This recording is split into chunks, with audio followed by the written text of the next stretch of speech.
আমি যখনই মেকআপ করে বাইরে বের হই একটা কমপ্লিমেন্ট বা একটা কোশ্চেন আমি অলওয়েজই পাই যে আমার মেকআপটা এত ফ্ললেস অ্যান্ড এত সুন্দরভাবে কিভাবে হয়। সো আজকে থাকছে কিছু টিপস অ্যান্ড ট্রিক্স যেগুলো ফলো করে আপনারা আপনাদের বেসটাকে অনেক সুন্দর করতে পারবেন অ্যান্ড স্কিনটাকেও ন্যাচারালি অনেক সুন্দর রাখতে পারবেন। So keep ice on me. ফার্স্টে অবভিয়াসলি আমাদেরকে ফেস ওয়াশ দিয়ে ফেসটাকে ভালো মতন করে ক্লিন করতে হবে, দেন একটা ময়শ্চারাইজার ইউজ করতে হবে। আমি এখানে জনসনের একটা ক্রিম ইউজ করেছিলাম। দেন হচ্ছে একটা ভালো সানস্ক্রিন লাগবে যেটাতে কিনা SPF 50 থাকবে। আফটার দ্যাট আমাদের লাগবে হচ্ছে একটা পারফেক্ট শেডের foundation. You can use one shade lighter than your skin tone but not more than that. আমার একটা সাজেশন থাকবে, always try not to use beauty blenders, কারণ এটা যতই আমরা ক্লিন করি না কেন অনেক সময় কিন্তু ডার্ট থেকে যায়। এগুলোর কারণেই কিন্তু ফেসে অনেক সময় পিম্পলস, ব্রেকআউটস এগুলো দেখা যেতে পারে। So try to use your finger tips. Okay, so মাঝে কিন্তু আমি একটা চিক্সের টিন্টও অ্যাপ্লাই করেছিলাম অ্যান্ড এই টিনটা একটা পিঙ্কি টিন্টেড গ্লো দেয় যেটা কিনা সহজে রিমুভ হয় না। So I'd say always try to use a tint on your cheeks. তো এরপর আর কি আমি হচ্ছে একটা ব্লাশনকে শ্যাডো হিসেবে ইউজ করে ফেললাম অ্যান্ড টাইম কম থাকলে তোমরা এটা করতে পারো। তারপরে মুভ করব হচ্ছে ট্রান্সলুসেন্ট পাউডারে। Translucent powder and baking powder আর লুজ পাউডারের মধ্যে কিন্তু অনেক ডিফারেন্স রয়েছে। লাইক ট্রান্সলুসেন্ট পাউডার কিন্তু খুবই লাইট ওয়েটেড হয় অ্যান্ড একদম কেকি লাগে না, কোনো এক্সট্রা কিছু লাগে না দেখতে। বাট আদার যে পাউডারগুলো সেগুলো ইউজ করলে একটু ক্র্যাকি অ্যান্ড হচ্ছে কেকি লাগতে পারে।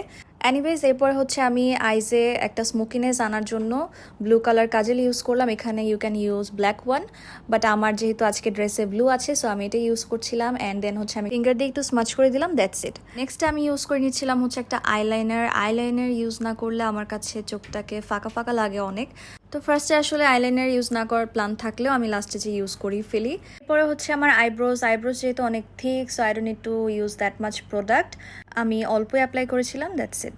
সো এখন চলে যাব হচ্ছে লিপসে অলওয়েজ লিপস্টিক ইউজ করার আগে একটা ভালো শার্প লিপ লাইনার ইউজ করতে হবে, সো দ্যাট যে কোনো লিপস্টিক ইউজ করলে আরও বেশি সুন্দর লাগে।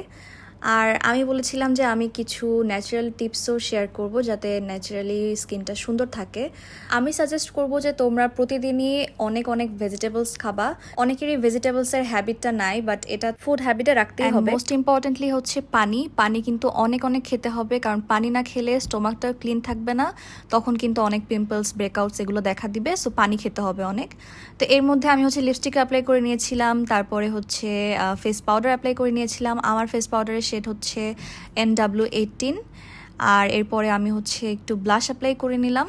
তো এই তো আমার কিন্তু সাজুগুজু ডান। তারপরে হচ্ছে একটুখানি আইল্যাশ কার্ল করে নিব। আমি কিন্তু সবসময় মাস্কারা ইউজ করি না, খুবই হেভি মেকআপ না হলে। লাস্টলি বলবো হচ্ছে সেটিং স্প্রে নিয়ে। আমার এই স্টেপগুলো যদি তোমরা ফলো করে করতে পারো মেকআপ, তাহলে আই হোপ যে সেটিং স্প্রের প্রয়োজন হবে না। আমি পার্সোনালি এভরিডে মেকআপে কখনোই সেটিং স্প্রে ইউজ করি না হেভি মেকআপ না হলে, বাট অনেকেরই প্রবলেম হয়, সো তোমরা ইউজ করতে পারো। So that's all about my today's video. Hope you guys liked it. Tata.